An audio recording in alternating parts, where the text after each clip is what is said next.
Hey everyone, and welcome back to our channel. In today's video, we are going to show you how to close a ticket here in Jira. Let's begin. Now, the first thing that you need to do is to log in using your credentials. If this is your first time in Jira, I need you to click the sign up option.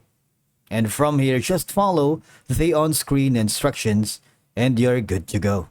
Closing a ticket here in Jira is a straightforward process that is an essential step in the workflow process, making an issue as complete.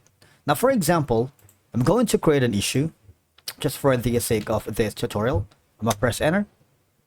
Okay, I'm gonna click on this on the detail because this one has a lot of data that I am currently working with, and you see this is going to be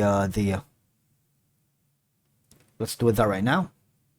Now, I need you to hover to where it says the to do because there's a drop down menu here that says closed. Okay, now this is the easiest way for you to close a ticket. Click on it, that signifies the task has been completed or done. Okay, depending on the workflow configuration of your project, sometimes it's not closed, sometimes it's done. You may see a button labeled done or close or a similar term. After that, click on the, you see, you cannot edit the resolution field, but it's actually already closed. All right. Now, the next option is if you have another ticket that you want to close, just hover here. There's a drop down menu here to do and click on close again.